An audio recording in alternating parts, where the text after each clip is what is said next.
I was on a small vacation over New Year's to see my 2 brothers and a couple of good friends of mine at my hometown, and to be perfectly upfront, I never liked my hometown. I moved away as soon as I was able. It was a really small, out-of-the-way town with no cities or even neighboring towns for miles and miles. Everything was outdated and run down, and the only people living there were the ones who had been there all their lives. My brothers and friends were the only reason I ever came back. Usually, I'd stay at one of my brother's places for the week, but this year both of them had girlfriends living with them, so I really didn't feel like being the third wheel. The only hotel in the town was a really small family hotel right off the gravel highway. I don't think it even had a name. It was just hotel. I arrived pretty late. The parking lot was empty except for one old truck. When I walked inside, the lobby was dim, lit by a single lamp behind the counter. An older man, maybe in his 60s, with a scruffy beard and uneven hair, stood up from a chair when he saw me. It looked like I had startled him or like he wasn't expecting me. After a moment, he said, "Need a room," in a low, rough voice. He gave me a key and showed me to a room at the end of the hallway. The hotel felt very old, not falling apart, but old enough that it felt kind of dirty. The room was small too, just a bed in the middle with a TV in front of it.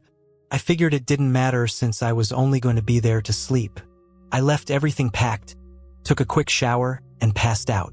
Around 3 a.m., I woke up to a soft knocking sound not at my door, but at the far end of the hallway. I laid there listening through the thin walls. Slow, spaced-out knocks, then silence, then a few more. It sounded like an old wooden door opening and closing, the knocks being dull thuds against a frame. I didn't think much of it and eventually fell back asleep.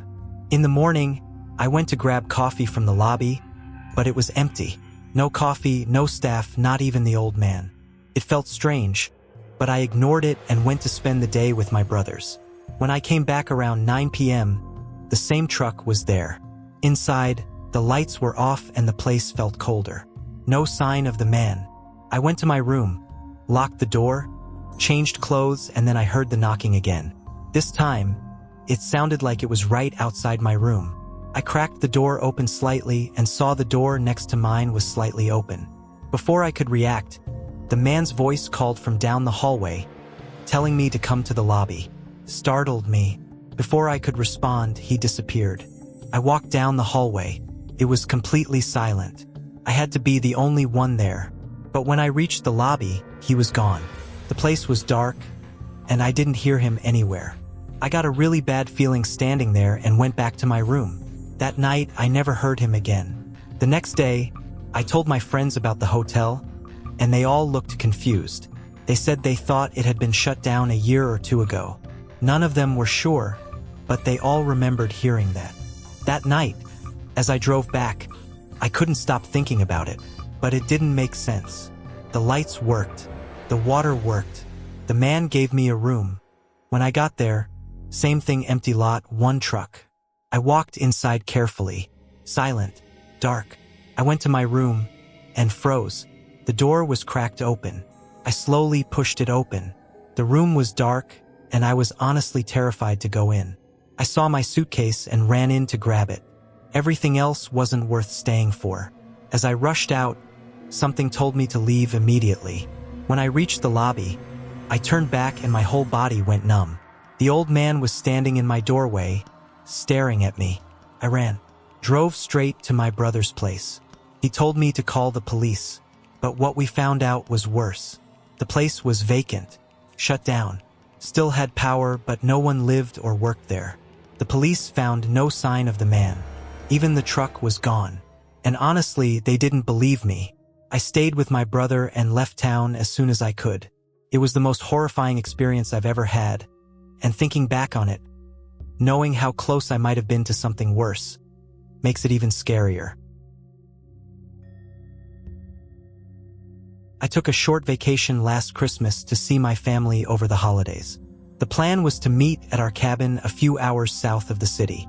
It was a quiet wooden cabin with a fireplace and a view of the woods, peaceful, simple, and exactly what I wanted. My family is small, just me, my parents, and my sister, and since I was driving alone, I planned to stay for 5 days, including 1 day completely by myself. I arrived 3 days before Christmas late in the afternoon. The sky was already getting dark, and the woods were covered in a hazy sunset glow. I unpacked, took a long shower, and went to sleep. Everything seemed normal.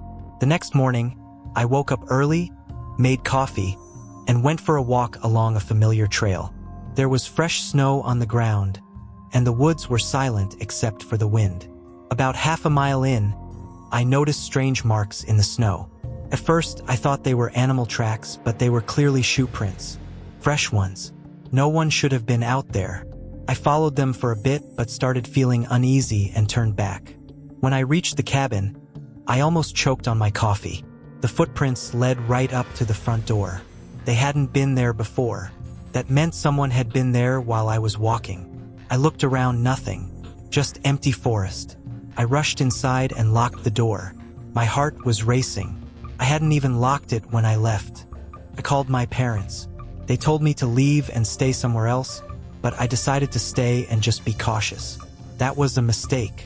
I spent the whole day inside, paranoid, too scared to sleep. As night fell, the silence became unbearable.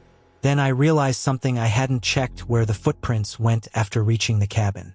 I opened the door and looked. The prints went up to the door, but didn't leave. They just stopped. That's when it hit me. Someone was inside. Almost immediately, I heard a creak down the hallway. I looked and saw a man slowly creeping toward me. The second he saw me, he froze, then ran at me. I grabbed my keys and sprinted out, drove away, and didn't look back. Police later found signs he had been hiding in a closet all day, waiting for me to fall asleep. And to this day, I have no idea who he was. I was somewhere in northern Oregon, driving along a quiet back road surrounded by dense forest. It was supposed to be a simple road trip, nothing special, just clearing my head. But I pushed my gas a little too far. When the warning light came on, I checked my GPS 45 minutes to the next station. Then it froze, stuck at 35 minutes. And before I could fix it, my car died. No signal, no service, nothing. I had no choice but to walk. The road was dark, foggy, and silent in the worst way. A few minutes in, I heard branches snapping in the forest. Not wind, something moving. Then I saw it, an abandoned car hidden in the trees. Not crashed, placed there. And then I saw them. Figures moving between the trees. Multiple people. I didn't run. I just walked faster. But I could hear them keeping pace with me, following me. Then suddenly, a pickup truck pulled up beside me. A man asked if I needed help. I got in. He drove me to a gas station far away, way farther than I thought. Later, with police, I returned to my car. It had been moved, pushed into the forest, just like the other car. No suspects, no answers. Just the realization that something was out there, and I barely got away.